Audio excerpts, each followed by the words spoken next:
compared to other, this has been a big year for open world games and really kind of a big, decade for open world games to a point.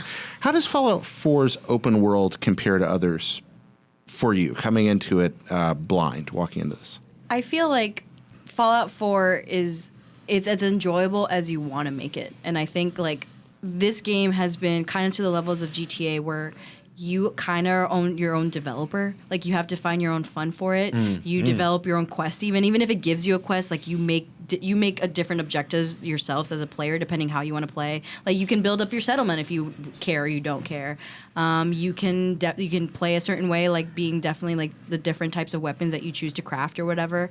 Whereas like in Dragon Age or whatever, like there's a goal and there's a story and you want to complete that story. In GTA you can just fool around, do whatever. In Fallout I feel like you are, like you said from the very beginning, the reason it really doesn't teach you much is because it does want you to feel like you're in this world and you're creating, you've been thrown into this, you're 200 years old, someone stole your baby for some reason, and you have to just develop a sense of humanity again and figure out how it is to build a society, and how you choose to do that is really interesting. And one of the things that how to not do that. Or how not to do that. You can completely ignore all of those things. And I think that's why I have like if I were to think about my love-hate relationship with this game, where at the beginning I was like, I don't know why I'm playing this if it's really frustrating me, and then you finally get like a groove and you're like, oh, this is why. Like it's pretty awesome to defeat 20 ghouls in a row because you got the flow of it and you have your characters pretty specced out. Or you can choose to like go and like just harvest a lot of things and see what iguana soup if you want to like create that or whatever. It's fascinating, and I think I definitely understand. I don't understand the big level yet of hype just because I haven't played the game enough to really get to like the really like big objectives that like really like put you to the test, except that one legendary ghoul thing that like won't stop following me around the map because I'm stuck in a certain level. But I can see like once you like actually immerse yourself into the game, like it keeps drawing you back. Like even though you're frustrated and you'll put the controller in like, oh, but I know that if I figure out these like 3 other ways to maybe go about this mission, I'll get it right. And that reward of like, it's okay that you failed, we'll just keep bringing you about this challenge, you'll figure it out, is kind of what I guess is what everyone is drawn to. Sure, and something that you're running into also, and that by the way, you're not alone. Like it was interesting to me. I think Dan Stapleton, who reviewed the game, myself, Tal, certainly Jared, and probably Steve Butts. Like we all had the similar experience of being like Fallout like super veterans who are listening to people who haven't played as much Fallout all around the office be like, this game is impossible. This game is ridiculous. It's so frustrating, But for us, we were like, yeah, like if you're dying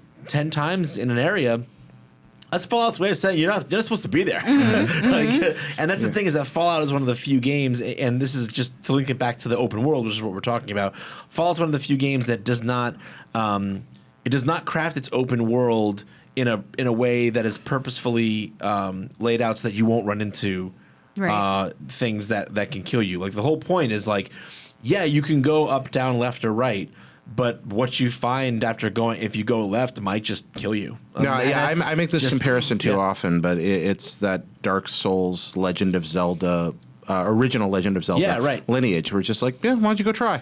You see what happens. I mean, there's very few places that you just can't go at all, and it's good to know. Like again, it's the love-hate. Like I hate that I encountered that and it killed me, but at least now I know that's a challenge that later on I can go to and figure out, hey, now that I know that this gun is really good and I've spec'd it out and I have enough aid or whatever, because that was a really big problem for me. I did not collect enough aid to help me to get to point A to point B. Oh, okay. Well, now that I know that I got the right tools to do this, now I can face it and I did it, and now that was great. Now I can do another one, and that accomplishment that I don't really feel like you get from a lot of games like Uncharted, where it is point A to point B, and you're like, well, yeah, that was hard, but I knew I was kind of going to get through it. Where it's Fallout, you don't know. You might have to give up on an objective, and that's okay. Yeah. You just go on to another one. That's the thing, and you're right. What you're saying there is like totally true. Like that's okay, and like that's the mindset that that you have to eventually come into with the game, because I can say to anyone, like pretty much, if you play Fallout and you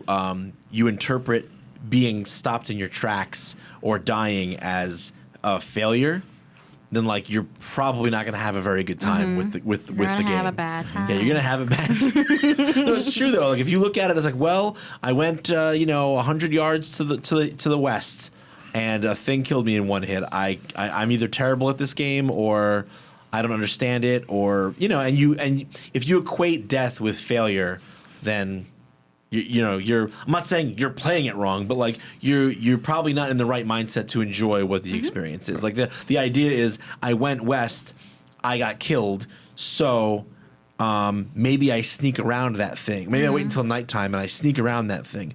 Or maybe I draw something else over there that it'll fight with and I let them fight and then I run and then I go by. Or maybe I just outrun it because I have that much stamina. I think that's why the saving ability allows penalties for failure to be so small, because failure's a teaching tool. That's a lot. Yeah, and I mean, honestly, sometimes the way I've died has been the most entertaining part. Like, That's true. I remember I was exploring this building and I opened a door to just one other room, like 100 rooms in a row, and there was a raider standing there with a fat man, and it just boom, shot me in the face. And I was like how? Why? That's what you get for exploring. Like I thought it was really funny. It is really funny. It's great. Why It's, nukes? Yeah, It's like Why nuke? No, it's like stumbling into the Revenant, and was it Baldur's Gate? Anyway, or the Demi Lich. Or the Demi Lich. Yeah, that's the one I always think of from Baldur's Gate. This is post Demi Lich stress disorder. I will say, like, yesterday when I was playing this like late at night and I was pretty tired, so I was already in that like frustrated zone. Like I was going to an objective and like I was just going straight line, and then like this Codsworth looking thing just like it had the little ghoul sign, so I'm like, okay, I'm not gonna be able to beat it, and it killed me in one hit. And usually when I got to those points in the game, I would just be like, well, fuck this game, and I was sorry. I had to screw this game. That's and all right. I was just writing the note right here. Editor. There we are. I would just I would just walk away. I'm like, oh, I don't want to do that anymore.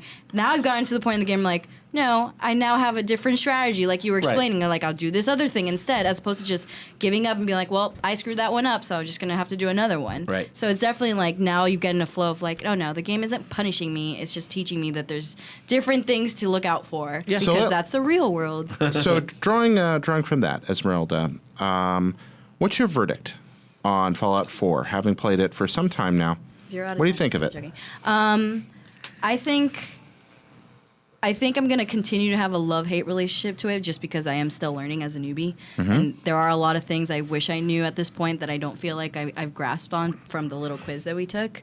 But I definitely now feel like it's a contender up there for Fallout 4 is an open-world game that I want more games out of. I want to be able to it's like old school games that it doesn't really teach you, and you learn and you feel rewarded. And I feel like I've played enough like Rise of the Tomb Raiders that I enjoy, but I don't really feel like I did anything. Like I don't feel like I really like. That's what I was gonna say. Is like the distinction for me is like it's not that it's not teaching you. It's just that it's teaching you through making you do it. Right? Like you wanted to talk about that Retronauts example, which is a great one. There's this other awesome video called. Sequelitis, why Mega Man X is like one of the greatest sequels ever. It's by this guy, Ego Raptor. Shout out to Ego Raptor. I need to watch this. Great video, 20-minute video. Honestly, I watch it maybe once a week. I've seen it 100 times, but it's so good, and it talks about how game design teaches you to play the game. And the example is a lot like the one you use for Mario, where it makes you do it, and by doing it, it teaches it to you. Death is one of those things in Fallout that is used as a mechanic to show you how and why to approach different things in different ways, right? And it's not like that is how it should teach you. I don't think actually that Fallout would be better if it was more sort of direct in how it taught you. Like you guys play Arkham Knight? Yep. The whole game there's like, hey, press this button to do this thing on the screen, and I'm like, I did this 100 times, I know it, but it's still popping up. That I think is that's a crutch in how it teaches you to play the game. Like I don't think good game design has to do that. It should do it by making you do things, and I think Fallout does that. You know? Yeah, no, I definitely agree. Yeah, and like to kind of extrapolate further on that, the Arkham Knight example, and to be clear, I do like the Arkham games, and I think that their combat is very satisfying and enjoyable. But like you said, very autopilot. Like and the thing is, like you said, there's always a prompt on the screen, and if you go further with that point, that means that the way they continue to ramp up the challenge is by introducing enemies that require you to press other buttons that they also tell you which to do. So it becomes about like identify this enemy. I always press these buttons, and that's the only way I can beat that enemy. Otherwise, he kills me in one hit. I think you're raising a legitimate point. Yeah. I also think that we were earlier on this very same show complaining that Bethesda didn't tell us what buttons to press enough. Well, so like I said, I want to make a distinction because there should be. There's a difference between something being too like dense and difficult to figure out, and just being plain obtuse. Exactly, and that's what I wanted to make sure we drew a firm determinator between those two. Right, because like for me, to use the example of getting out of the power armor, that's something that like I couldn't have figured that out by looking at the screen or by interacting with the systems. Like that's just pure trial and error. I had to look it up, and I think that is one example of where it could have been better. But by and large, for the most part, I feel like Bethesda and with Fallout 4 specifically, most of what you need to figure out or learn can be done so by trying things out or by exploring menus and looking through things and giving things a shot. You know, and to which further, is a good thing. Yeah, it is. And to further clarify. You know, it's not that what Arkham Knight does is wrong because it's communicating clearly the buttons you can press to deal with the situation, to do a thing. It's more that in that case, it's like you have a challenge. There's only one way you can overcome it, and it's by pressing the buttons we tell you to.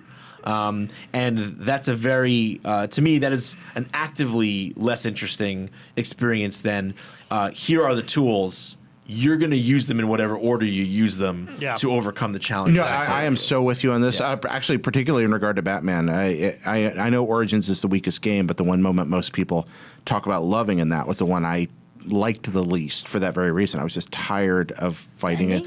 No, the boss fight with Slade. I just am so. It's just a big QTE event. I don't want to do this. And no, I definitely like you said from the very beginning. I do think that Bethesda could have done better to tell me that like to give me the basics so I can run off on my own. So that way I'm not immediately frustrated from the very beginning, and I don't want to give this game a shot because.